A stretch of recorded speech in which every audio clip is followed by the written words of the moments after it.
How's it going, guys? I wanted to share something with you. I've been working around the fruiting chamber and working around the mushroom area down here, and just going over the fact that it's time for me to replace my plastic. I'm getting some holes in it and stuff like that. Time to rejuvenate some of the homemade things I've made around here again. And I came across something that always makes me smile when I see it, and I left it here on purpose. It's like a message to myself. Anytime I feel like there's a big task in front of me, and you got to take that first step and get it done. And it's this. It's a little bit silly.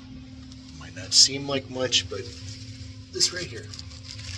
This piece of string hanging down from the corner of my mushroom fruiting chamber. And I'll tell you why that's important. That is the very first step that I took. The very first step I took towards creating this mushroom grow room, where I've grown, tons of mushrooms and taken a bunch of time lapses and just done some really cool stuff that I'm proud of, I used to walk by the magazines, the magazine racks at the bookstore and so on. And, you'd always see the small business opportunity magazines there, and you'd see every now and then, you'd see an article about various things that you could do to make money as a second business around the home, as a small business. And one of the ones that always pops up at the end of the article is growing your own mushrooms, right? And it seems like a great idea if you can pull it off, but of course those articles never have any idea how to do anything like that. Grow your own mushrooms, start a mushroom farm at home. Just do it, Yeah, okay. Getting all that info, practicing to the point where you feel like you could do this stuff, and being able to repeat it, just pull it out of your pocket, just bam, bam, bam, bam, get good mushroom grow after good mushroom grow. It's something that just starts with small steps like that, hanging that string. I had one on each corner, and basically used it to mark out my footprint for my mushroom chamber.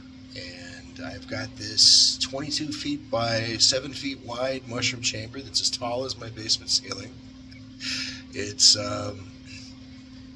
got no walls, really. These are the walls. They're plastic sheets, just simple plastic sheets that came off of a roll of plastic sheets meant for painting or something like that. I just tear them off when I need them. They're 9 feet by 12 feet, and tape it together to my wooden post. I've got a post. It's not very sturdy, as you can tell. It's about an inch thick and about 2 inches wide. I think they call it a furring strip at the hardware store. I've got a bunch of those basically attached to the rafters, hanging down, forming a rough frame connected at the bottom with pieces like that, just connected with screws, and then taped my plastic on top of the wooden frame, and used staples on top of the tape in key places to make sure it would stay. That's it, and it's like, how do you eat an elephant? Right? You do it one bite at a time.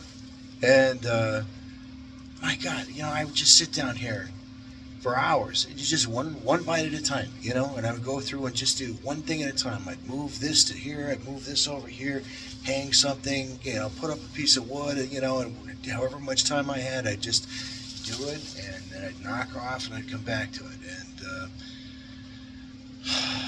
all these years later, and I've started this mushroom business with basically the same philosophy.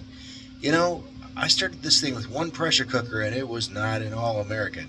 No, it was a Wolfgang Puck 8-quart electric pressure cooker. That's right.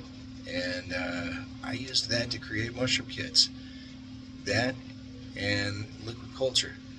And good clean mushroom kits, getting me 5-star reviews, and that was exactly how my business was born.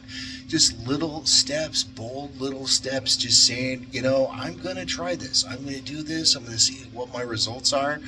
If I get anything close to solid results, I'm going to learn, the best of what I did and learn from the failures of what I've just accomplished. And I'm just going to keep going, man. And that's the attitude. That is the attitude. You can take this to all different levels. You can take this hobby to a place where you're just growing your own fresh mushrooms and you got good fresh mushrooms. And, you can kind of show it off to your friends and your family and stuff like that. And it's a good time. It's a real good time. You can take it big. You can do big things with it. You can do, you can start growing on logs outside. You could start selling various supplies. If that's the kind of thing you want to do, you could start hooking your friends and family up with various mushroom growing supplies and abilities. Tell people what you learn and talk about it. And I tell you what, the number one thing I've come away with after all this is just the fact that it just keeps on being inspiring. You inspire yourself with the results, and you bite off something big.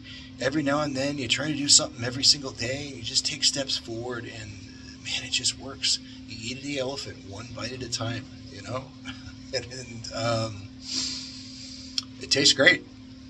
So just want to say good luck and happy mushrooming, you guys, and thank you so much. Please click like and subscribe. I really do appreciate you. Okay, thanks so much.